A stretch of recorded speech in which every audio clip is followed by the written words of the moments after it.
I remember stepping off the bus after a long, strange journey into the interior of Bolivia, a country deep in the heart of South America. There was the long flight from Miami to Ecuador, Ecuador to Peru, Peru to La Paz, Bolivia, high in the eastern Andes. At each step along the way, I felt the anticipation of being drawn into a culture and experience I would come to cherish. Exchange students, they called us.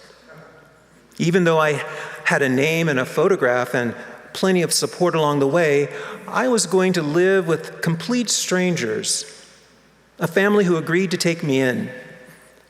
As I stepped off the bus at our final destination, I didn't recognize them from their picture, but they recognized me and welcomed me fully.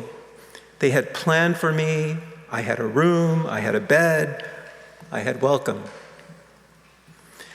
By the end of my time there, I was dreaming in Spanish, and I would remember that experience over and over again, not just a life-changing summer, but life-changing welcome. It allowed me to see life from a different angle.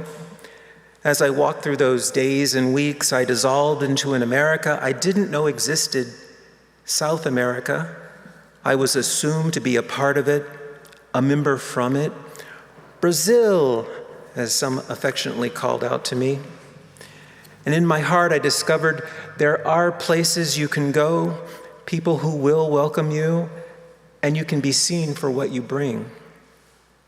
Over the years, I found that feeling again in special places, like my barbershop, full of guys I wouldn't necessarily think of as friends. They've shared their lives, loves, and sports teams with me in a language I've had to learn. I've done the same, and surrounded by 49er posters, I've shared my life with Bill. I feel welcomed. Like my book club, 12 men, many now retired, who've known each other for years. I was invited to join as the young one. They've included me in conversations about life, relationships, meaning, and the rest. It was my turn to host a few weeks ago, dinner, drinks, and dessert.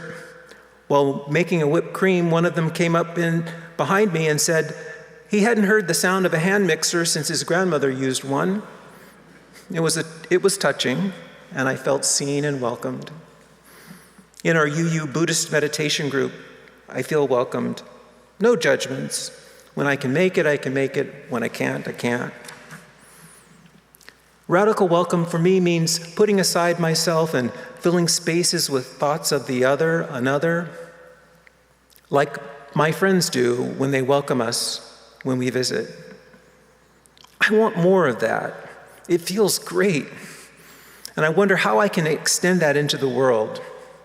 I think it starts with self first, awareness of where I can be that vessel and when I can't. Sometimes it just doesn't work. Like when I'm really wrapped up in my head about something, it's hard to put myself aside and hear another person, almost physically. I'm just wrapped up in what I have to say, in what I'm going through. A little bit like right now, maybe. I'm glad I've had more good examples of radical welcome in my life, though. Like my grandmother's cornbread. She was always willing to pull some together. Like Mom saying there was always enough bedrooms upstairs for the stranger or anyone else who happened by. Like a moment with a fellow congregation member who's been vulnerable, trusting me with insights into their lives, giving me the opportunity to truly see them. Welcoming to me means allowing those moments to happen, even when they go on longer than I feel comfortable with, or there's no reciprocation, or my interior thoughts take over.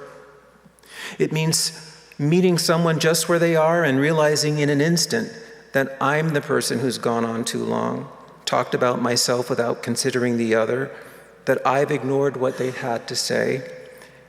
And yet today, I'm still being welcomed, heard, or on those special occasions, truly seen for who I am in that moment.